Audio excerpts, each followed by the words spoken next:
Jonathan, mute yourself. Never mind. Jonathan, you've been muted. Is that respondo? Thank you. Yep. I love that. All right. Thanks everybody for joining us today. I hope you enjoy the presentations we're going to see today. The CISSP is a very hot certification, and we have our very own sergeant that's going to tell us today how to hit it, how to smash it, and we're very proud of her. She's come a long way since she started coming to the meetings, and of course we're going to have Chris Lopez, who's it's now a regular, and he has great input on blue teaming and seeing stuff and investigations. So I wanted to share a little bit with you guys as we move forward. Obviously, as you see in the graph, things are not looking well down here. It seems like we're the center or the epicenter. So I want you guys to try to stay safe as much as you can. We are not gonna go back for the foreseeable future to physical meetings. That's not news that I'm happy to tell you. We have communicated back and forth with the library, and it just doesn't seem to be any sort of estimation. So hopefully we're gonna have to deal and tackle this the best way we can. We are, as most of you have seen, there are messages inviting you to join Discord. My take on this is Discord is just another tool that has some nice features for now. We don't know if they're gonna change. This might be a big bait and switch, and then they're gonna go back to like Slack that started cutting off stuff. So we're gonna keep to for the foreseeable future. We may start interacting more at Discord, but don't get rid of it. As you saw yesterday with the downtime in Cloudflare, Discord went away. If you want to, I guess, attend DEF CON virtually, I believe you're going to have to do it through Discord. I believe they have their own servers, and we will be providing information on all the villages. In fact, we should create a DEF CON channel as sort of like when we go to Vegas, like we pass each other, like this is what's happening here or there. We're gonna start vetting people, guys. The Discord idea is pretty good, and we have a lot of new people, but we need to know who you are. We have some rules, and I usually, and we have agreed most of the admin and roots in the old school that we do not want recruiters, and we do not want journalists. I mean, if you want to talk to journalists, that's perfectly fine, but I don't want them lurking or grabbing screenshots or a lot of the stuff that sometimes we talk is about ongoing campaigns. A lot of it is chatter, and these things look upon without a context can reflect badly on people that are basically doing their job. So I don't want any of these situations. This has happened with other hacker spaces. I'm trying to avoid this. And I want this channel for the people who are trying to mentor and trying to share to be the most comfortable possible. So we're gonna ask you who you are and what you do. All the students are welcome, professionals are welcome. This is a channel that is for all of us and for the community. So I'm trying to keep this as real as possible. Remember, first and foremost, this is a hackers channel. It's HackMiami, Pacific Hacker. So understand that when you're seeing things that are posted, because that's what we're trying to do, and we'll continue helping people, and we'll continue doing what we do. We need more presentations for the remaining 2020. Obviously that goes with, we're not going back to physical for the foreseeable future. So I am asking you and inviting you to submit presentations as we move on. We're trying to do 2 times a month, but if we get one, then we'll do one. Other than that, the job channel is still getting stuff, which is positive. The layoffs are obviously continuing. People are being hit by it. Some of us have been already affected. I'm trying to help some of the ones that have been affected by it. Hopefully we'll get them placed somewhere soon. And keep participating, keep coming, and please, if you want to invite somebody, hit up the root or admin channel. Again, everybody's welcome. We just want to make sure we know who you are and you're not just here to observe, grab, and go. This is a channel that, you know, a lot of us are putting time to help others, to mentor others, to research, to investigate, and that's the purpose of this. With that in mind, I guess I'm gonna pass it on to our very own Sergeant, and I'm sure she's gonna rock it out. So thank you very much. Thank you very much. Let me go ahead and put it up here, share screen. All right, let me know. I'm gonna. Looks good. All right, perfect. All right, thank you so much, Rod, for sharing that. And so today I just wanted to talk about the CISSP. So yes, it is a really hard exam, but I find also it could even be harder for people with especially within this group, because we're extremely technical, and that's what you kind of have to watch out with, I guess, with this particular exam. So I have like all these pictures on my thing, so I want to make sure I can move it. All right, so what I really want to focus on is just learning how to effectively study for the CISSP, methods of studying, and tips and tricks of the certification. So just a little bit of who I am. So I'm Sasha, Stephanie Thomaston. I've been in the military for 10 years. 6 years I was in military police, deployment. I worked in tactical ops center. I was also a 240 Bravo gunner, which is like machine gun, just so you all know. Search pit, worked, you know, searching vehicles for IEDs and some ECP control. So, you know, some security stuff there.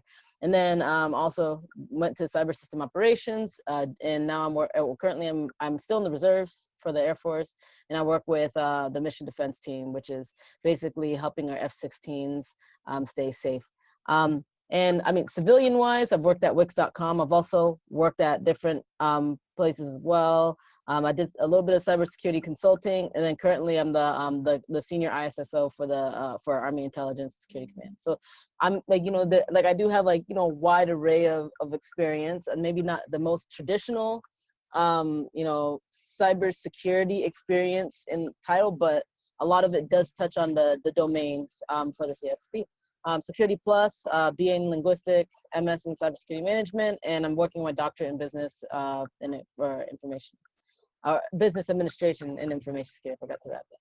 But that's basically just kind of a whole blob of who I am. So why is this important? So there is an experience requirement when it comes to the CISSP. You need to have a minimum of 5 years of cumulative paid work experience and 2 or more of the 8 domains. So basically you have these security domains in the CISSP before you even take the test. Before anything, you need to be able to meet these requirements so you can actually get the certification. But if you don't have the certification, you can definitely get like the associates of the ICS squared or RIC squared, which is it's you get that until you have that actual certification. So this is just something like, let's say if you really want to take this test but you don't have the experience, you can get it. You can get this this associate. Now here are the domains that I'm speaking of. Now you have like security and risk management, asset security, security architecture and engineering, communication and network security, identity and access management, security assessment and testing, security operations, software development, security.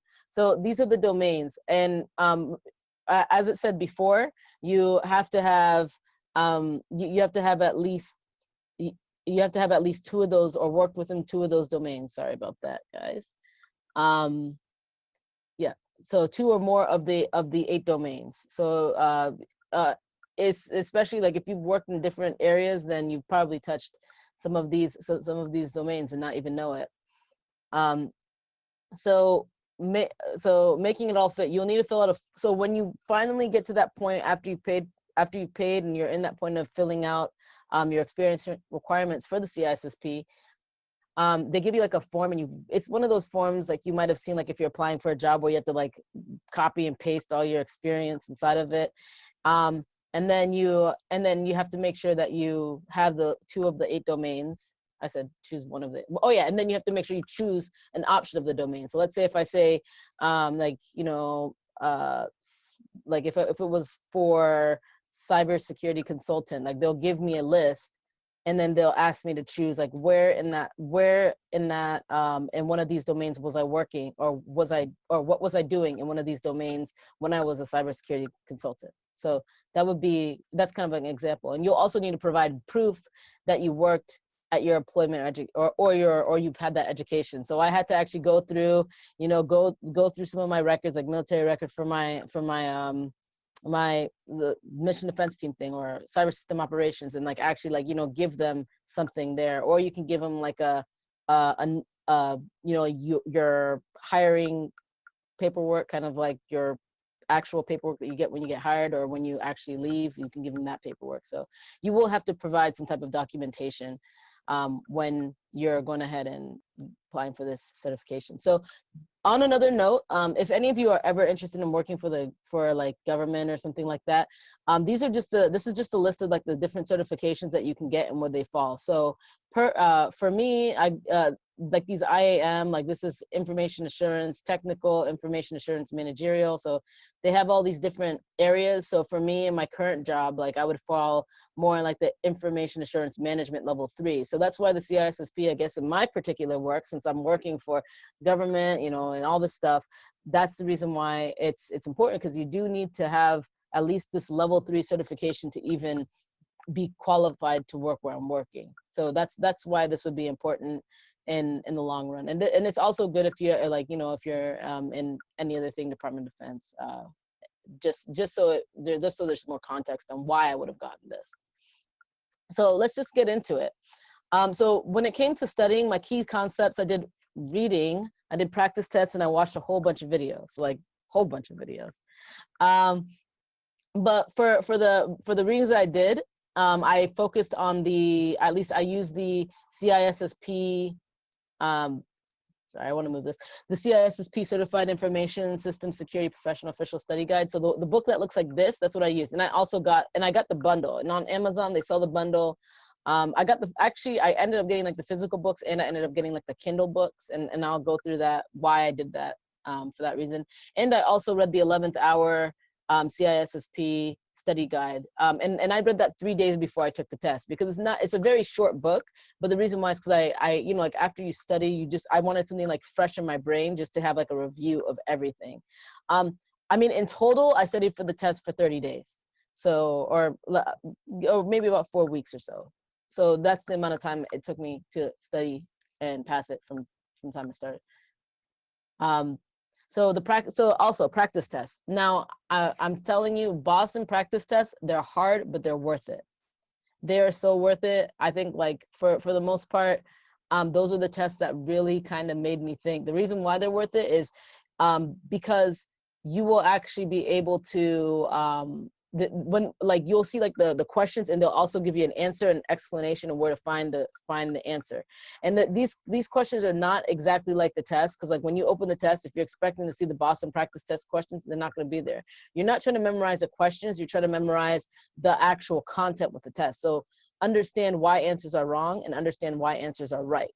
So when I was taking the test, and I'll probably throw up an example, but when I was taking the test, basically it would ask me the questions, and then it would also give me like a reason why this answer was correct or incorrect, and then show me exactly where they got it from. And a lot of the answers were inside the CyBEX book. So you can actually like go to the chapter that they're referring to on the Boston test and look for it in your CyBEX book, and you'll be able to find it. Some of them are elsewhere, but it's really important because it's helpful. Also, I use the test that came with the book. I think at like the end of the book, if you go all the way to the back of the book, I don't know if you can still see me, but if you go all the way to the back of the book, they actually tell you how you can access their online learning environment. I recommend getting that. I used to just, if I was watching a movie, if I was watching a show or something, I would just pop that thing open and just start taking random practice tests, just to kind of you know, at least keep my brain going. And also Kelly Handren, definitely, she killed, like she really explains things, and her review questions are probably the closest review questions to the CISSP I have seen. So I'd recommend looking at those if you're trying to figure out what type of questions they're asking, because they kind of ask questions in a tricky way. So videos, I watched the Kelly Hanahan Cybrary CISSP. She has a video on Cybrary. It's free. That's my favorite price. I watched it and it was definitely worth it. Also there's also a video that she did. I put it underneath there. It's on YouTube. It says, why will you pass the CISSP Cyber Train IT? It's like 10 minutes, but I recommend just watching it because exactly what she's saying is exactly the concepts that you need to like get ingrained in your mind when taking this test. Also, there's a CISSP Cert Prep by Mike Chappell. This is actually on LinkedIn, and I probably should have annotated, but this CISSP Cert Prep, if you go to LinkedIn and you go to LinkedIn Learning, it's on LinkedIn Learning. And you can actually, what this does is it's actually conjoined with the actual book that I was talking about, the Cybex book. Don't ever rely on any of these resources. Don't rely on them alone. You want to use them all together. You need to have all those different ways of knowing exactly, like you have to like have different angles of this test. So what I recommend is you go on LinkedIn Learning, watch the little Mike Chappell short video or short section about whatever it is, and then you follow it with your book. So for domain 1, you follow it with your book for domain 1. So you just kind of go back and forth with your book and that LinkedIn Learning thing. So that would be another way of getting that going. And also Larry Greenblatt, I think that's how you say his name. He has a, sorry, let me just check. He has a video that is basically pretty nice, and it kind of just tells you how to take the CISSP. It's short. I don't remember how long. I think it might be 30 minutes, but I would recommend looking at that video on YouTube as well. All right, so mindset for the CISSP. This is basically you want to prepare your mind. With us, I think even like when you're dealing with HackMiami or people that do mainly hacking technical, you get very stuck in the technical aspect of your mind. And when you're doing a CISSP test, you can't be there. You got to get out. So you got to take the hat off. And I think maybe like people who might be very technical and know their stuff actually who really know security might not do well at this test. If you really know security, sometimes these tests are hard because you're so used to your own industry, you're so used to using whatever methods you have. So you have to kind of go away from what your brain wants you to do. You don't want to. You're not trying to fix the problem. So don't always like just try to go straight to fixing the problem, because what happens is that you're not the doer in this situation. In the CISSP, you are not the doer, you're not the hacker, you're not the worker, you're not hands-on. You have to get away from this technical train of thought, and you have to think about the actual process, change control, risk management, all the boring stuff that we really don't want to do. If you want to be a hacker, you're trying to not do this, but this is what you have to do in order to take the test. And you don't want to look for heavy technical solutions, because they try to get you really stuck into the weeds when they ask you the question, because they want you to click on that. They want you to be like, okay, yes, I want you to let's say personally administer that firewall. No, don't do it. Don't do it. Like you have to think about the process, about the risk management process, about the implications, about the big whole picture. And then you have to also realize that senior management isn't responsible. When it comes to, when I say responsible, I mean responsible for whatever happens. So a lot of the times before anything happens, or when they ask you a question, sometimes they might try to like make it seem like everybody is responsible for security. Everybody's responsible for security. But at the end of the day, the people that are the most responsible for security, when stuff breaks, when stuff is like jacked up and the entire world is, suffering from COVID, then senior management is responsible for the security of, like, because they need to make sure that, everything is running within their organization. So, and another thing is that you can have, with the CISSP, you can have too much security. So think about the three little bears. You have the porridge that's too too hot, the porridge is too cold, and the porridge is just right. So if they ever ask you how much security you need, you want to go with the just right portion, because if too much security can be too much for whatever your assets are valued. So you always want to think about like your assets when it comes to anytime they are asking you a question like, what's the first thing you do? Did you actually identify what your assets? Do you know what you're protecting? Because that's like, they always get you like, oh, what's the first thing you do? And then they'll say like all these things to do, but you really want to make sure you know what you're protecting and what your assets are. And if your assets are, let's say if the cost of trying to protect your asset is way too high, and the asset's like $1 and you're paying like $300,000 to protect it, that's a little too high for security. Like you don't need you don't need that. Or if it's the opposite, if your asset is really, there's really not that much there, and it's costing you like, or if there's really not that much to protect, you want to make sure that you still adequately get that. And especially the next point is security is a lot more important than technology. When it comes to the test, security is the most important, not the technology. So even if you administer the most fanciest thing, that doesn't matter. The security aspect, and when I say security, I mean the security processes, the security, the processes, the procedures, knowing what the concepts are. The security concepts are more important than like, just the technical implementation. You can slap a machine on anything, but are you actually really securing that thing that you're slapping the machine on? And at this point, when you're taking this test, you're thinking like a manager. So that's why when I was bringing up that thing from earlier with the DoD 8570, and I said IAM, which is the Information Assurance Manager, you're thinking like a manager. You're not the practitioner, as I said for the first point. You are now having to escalate things or disseminate, but you're not doing anything. You're not doing that hands-on work anymore. And the most important thing, if you ever see it, the most important thing is human life. So if it has anything to do with safety, if it has anything to do with anybody getting hurt, it doesn't matter how much. The machine could cost $3 billion. A human life is way more important than a machine. So that's kind of the way that you have to take that hat off and really understand how to think in this with this test. All right, do I have any questions? I know I've been like kind of going. I'm anything at all? All right, so I'm gonna keep on going. So no going back.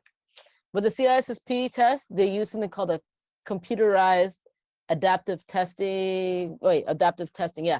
So it's supposed to be more precise. And I know like some of the OGs in this area or in this chat right now, they had to take that 6-hour paper exam, like that crazy one, and they've had to like strive through that. So really salutes out to you all. But that was really not probably the most fun exam.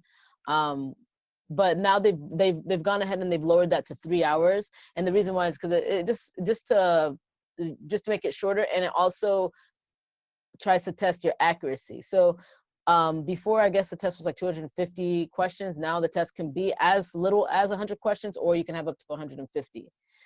For me personally, since this is the adaptive test, I had 150. So I was like there, but I know exactly why I was there. I had to understand my strengths and my weaknesses. For instance, maybe the reason why I had so many questions because there was one domain where I have to hit a certain amount of questions.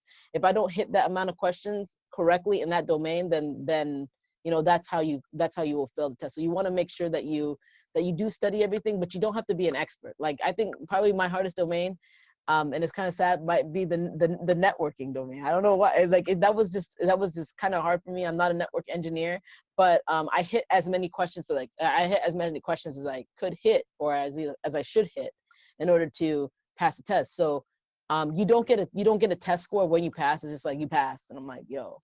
So you're not gonna tell me why, but yeah. So you don't get a test score, but you do have a certain amount of tests. And you can fail at 100 questions, or you could pass at 100 questions. So let's say if you're not hitting the questions, if you're hitting like all of them wrong, you can fail before, if that makes sense. Definitely. Yes. So are you saying that now when you do the test, let's say you get to the end, you can't go back, you cannot go back and review No. once you thought you didn't do good and make changes. Yes, so you cannot go back. There's no back button. There's only a forward button. So once you answer your question, you answer the question. You can't go back to check if it was correct because it's an algorithm. So Wow. that question that you answer is going to determine the rest of the test. So let's say if I got a question on cloud security wrong, they're going to go cloud security, cloud security, cloud security, cloud security, cloud security. I know it because that's exactly what happened. Wow. But yeah. So Wow. yes, that's exactly how it is. So you can't go back, you can't erase any questions. So that's why when I say you have to understand, you have to be in that mindset. You really have to be in that mindset when you're taking the test. So even though it's 3 hours, but you already finished by two hours, you can't use the remaining hour to review and make changes or whatever. No, like for instance, I think I finished the test at like an hour and 50 minutes or something. And like they just stop the test. Like they're just like, okay, you're done. And then like you're done. Like just get out the chair. Like you can't go back. So that was you can't even see what you've answered. You can't even go back and check or maybe even like take a mental note of maybe you might have answered one right and you don't know what your score is. So it's just like you pass or you fail at this point.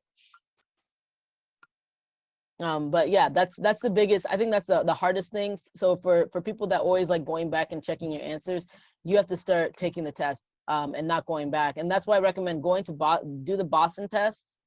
I'm such an advocate because they really help me, but do them because you can like maybe I think there's a way that you could take the test without going back, just so you get used to taking a test without having to go back and you don't freak out.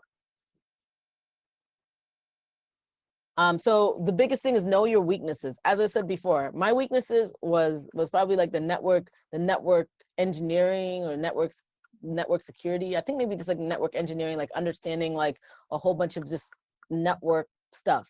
I'm not the best, but I know that you don't have to be a network engineer for this, but I have to know at least enough to pass it. So that would be the areas that I really try to dive into. And really try to understand more than maybe certain things that I understood a lot, like some of the risk management stuff, which I can get. And then you want to know your strengths, because a lot of you might be very strong in a lot of subjects, and you might not need to go ahead and like, I would recommend maybe, you know, read it inside the book and see if you understand what they're saying in the book. If you understand what they're saying and you don't have any questions, then don't go back and try to dwell on the stuff that you already know. It's not, when you're studying, you're not just dwelling on things that you already know. You need to dwell on things that you need to learn. So that's the big thing about knowing your strengths. Understand what you might not need. Yeah, so that's what I said there. So for me, I was Redditing. I was living my best life on Reddit the most. Like I would go to Reddit and I would just type in, well, first I would just go to Google and just type in, you know, past CISSP and then put Reddit next to it. And then there would be a lot of people that have lots of great ideas. So even some of the things on this slideshow, a lot of this is from Reddit. Like I'm reading other people's quests for passing the CISSP and maybe some of the things that they've reviewed, and that's what I do. I just read what they've done, see maybe what they felt about the test, and then gone ahead and taken some of these ideas from just, you know, looking at Reddit and reading what's there. So definitely recommend, and you can also join, this is like the subreddit here, so you can join that.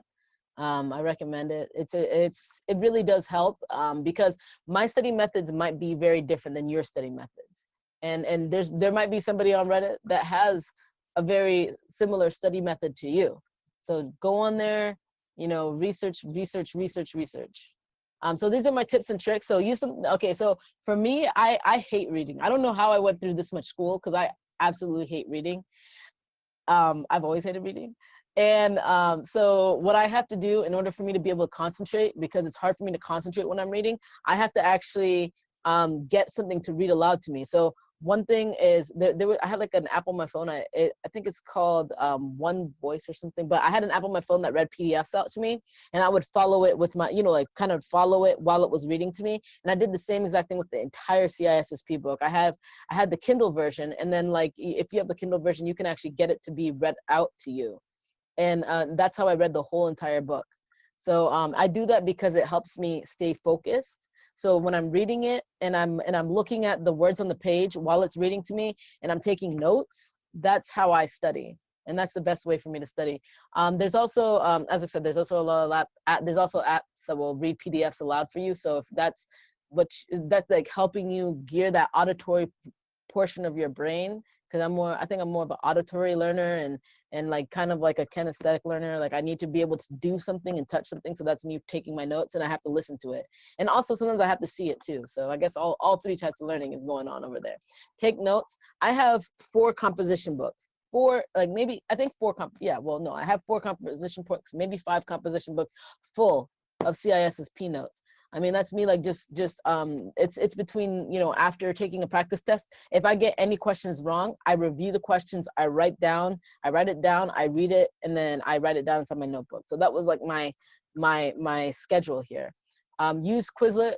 I would recommend just using Quizlet. You know, if you're a person that needs to memorize some of these terms, I'd recommend just using Quizlet to know some of the terms. But remember, this test is not about memorization. This is about knowing the concept. So it's really, I say use Quizlets, but don't focus on using like memorization techniques. You have to use gaining the concept techniques. So that's why it's important to practice test and practice test and practice test, and then understand why you're getting the questions wrong, but even understand why you're getting the questions right. Because sometimes we might get questions right, but we don't know how the heck we got them right. So you need to figure out exactly how you got them right.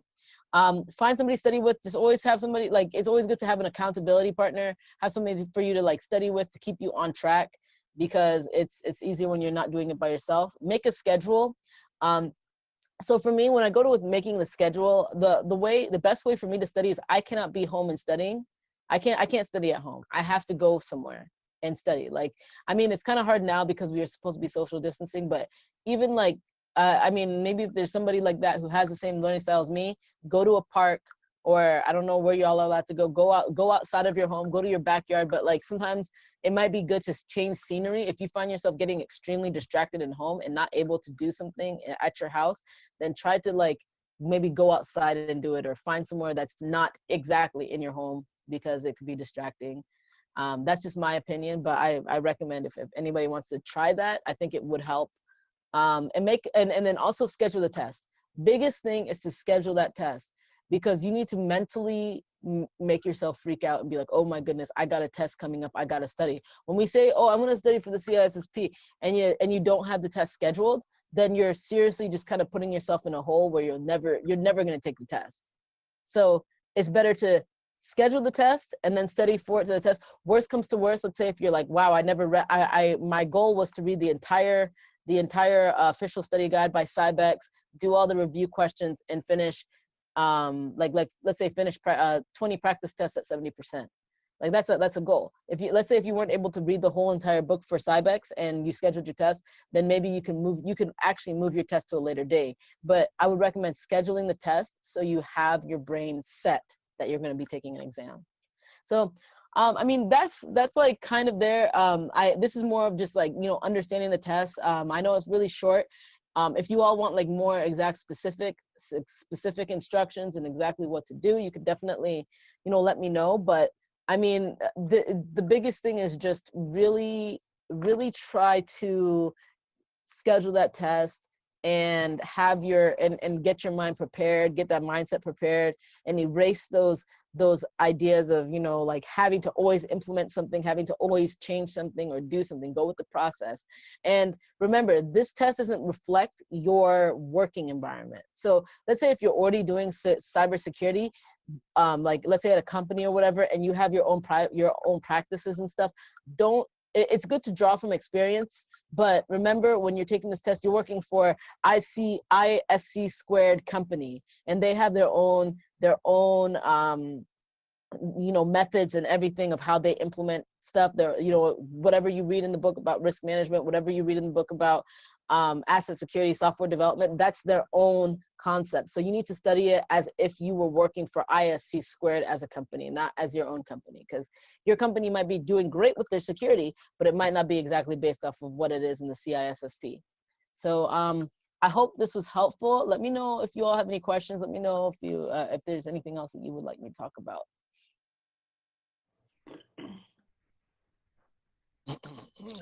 It's me again, Stephanie Adeshina. Oh, hi. So you indicated that you studied, practiced all of this for only 30 days, only 1 month? Yeah, so it took about 30 days. I think if anything, if it wasn't 30, it probably, like, I think I was thinking about studying for like maybe a week before the 30 days, but I wasn't really serious. But 30 days before the test, I was serious. So this must have been full time. No, I work just full time studying. Just full-time studying. Okay. But if you are working, Mm-hmm. and this is like, if you are working, especially now, because most people are, and I mean some of you might not be, but a lot of people are working from home. Like, you know, it's really about gearing your time. I know during the 30 days I did have a little bit of military obligations, but even with that, you know, it was just basically I had a schedule. I woke up, like when I woke up, I did a practice test. And then after I did a practice test, I read at least two chapters or one chapter. It just depends on how big the chapter was of the book. I did the Mike Chappell review, like whatever the Mike Chappell thing was on the LinkedIn. And then I would watch a Kelly Handerhan video in the evening time and like go through a domain. And then if I had any extra time before I slept, I would either take another practice test or I would just read the book. So it was like very much like, you know, just a schedule. Just I scheduled my time like that. So wow, that's pretty strenuous also. And yeah. all the references, Cybex, test, quiz subscription and everything, this must have cost over $600, just not even for the test itself, but for the references, the textbooks, and the Kindle readouts and other stuff. Or are they all they were free? not that much. Like for on Amazon, I know that the Cybex book, they had them for like 50. I think they were like $50 for both the books. Mm-hmm. So for the bundle was $50. The 11th hour was cheap. I know it was like within like I think it was less than $20. I have to double check. The Boston practice tests, they're usually about $80. Okay. Kelly Handerhan videos were for free. Oh. The tests, actually, honestly, I would recommend even, the Kelly Handerhan videos are for free. These other videos were for free. The Mike Chappell videos are for free. So a lot of the videos are for free. And I'm pretty sure that, you know, some of this, if you all have like other methods of getting whatever, like you could probably find some of these too. I just got the books pretty much, but then the rest of it was just free resources I found I found like, you know, browsing Reddit. And I also had for instance, there was somebody also at my base who took the test right before I took it. And she suggested this to me about like the Cybex book too. So, you know, some of this stuff I got suggested. Neat. Thanks. So Steph, I apologize. I kind of walked out of the room a little bit. You mentioned an app you have on your phone that read an entire book to you. Can you? Yeah, let me see if I got it here still. Sometimes I'll be going through like I'm deleting all my apps phases. Oh no, it's called At Voice. It's called what? It's called At Voice, like @voice. I mean, it reads the books. One time I threw like there's something called like CDCs, like when they're like the some type of like military development course thing, and I just threw that whole book in there, and I had that thing read out to me. I was like, yeah, look at this. It's like an Audible, but I mean, it's very computery. So if you all hate that type of voice, then like you might not like it, but it works for me. Like I can do it that way. So. Hey, I just want to make one note. The tips and tricks were awesome. So I think they apply to more than just this specific, test. And I just want to touch on one thing that really helps me out a lot that I want to kind of echo here: scheduling the test. That fire that you put under yourself when you schedule a test, that is one of the biggest motivators I've ever experienced. And that's one of the first things I always tell anybody, like, hey, if you want to take this test, look, just a month from now, plan it, schedule it. And then you'll see how your brain is going to make you, study. You get that study panic. I love that. It's like, oh, shoot, I have like 3 more days. What am I going to do? And it's like, oh, my gosh, it's scary. Yeah. One of those where you've got skin too, because I was Stephanie and I were talking before everybody got on. We were doing the testing the system and everything, and I had scheduled 8 exams before the end of June for June 30th. And it was a pretty harsh schedule.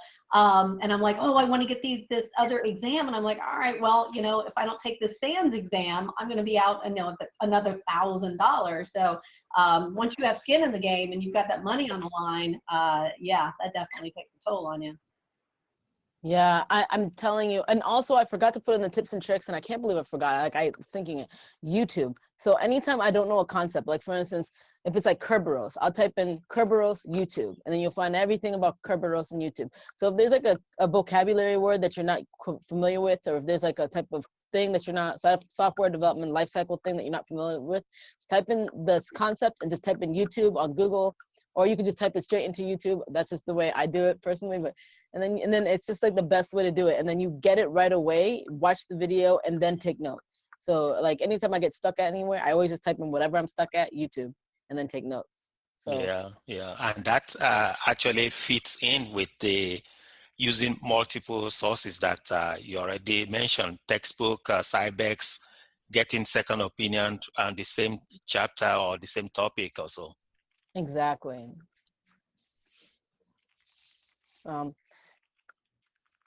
Yep. So let me see. I think I'm okay on time. Oh wow, I'm actually. You are right. You are 100% perfect on time. So that was a good job. It's that military thing kicking in. So which certification is next for you now? Yeah. I'm doing well. I am studying for like I wanted to study for the CISSP, but I need to figure out which one to schedule first. The military and the Department of Defense and all these people, they love the CEH, and I'm just like, oh, fine, I'll do the freaking test. As much as I don't really agree with it, I don't really think it at all applies to ethical hacking. I'll do it, but I have to schedule my test before I know exactly. Like I have to like throw myself inside the ring before I actually get there seriously. But I have been reading a lot about the CEH test. As I said, it does not reflect ethical hacking at all, because I was even reading this, I was like, oh my god, like why? But just so I make the DoD 8570 happy, I'll just take the test. So that's my concepts right now, at least my next. Neat. That's perfect. All right, any other questions you guys have for Steph? Steph, are you going to be willing to share the slide deck with everyone? I will share the slide deck. If there's anything crazy in here. I'm sorry, I forgot to get your verbal authorization to record the meeting. Do I have your verbal authorization to record the meeting? Absolutely. Oh, well, yeah, absolutely. I think you did get it earlier, because when we were talking about like, oh, I'm going to start recording earlier. Yeah. So you did tell me this earlier that you were recording. So you have been informed thusly. I've been informed twice. I can't say no. Oh. All right, so our next presentation is going to be by our very own Christopher Lopez, and he is going to give us some tips and tricks on communicating effectively and efficiently when you are doing your investigations. So Chris, are you ready to rock and roll? Can't hear you. You are muted. That's exactly why we checked that, right? So let me just move things over. Windows, too many screens. Hold on.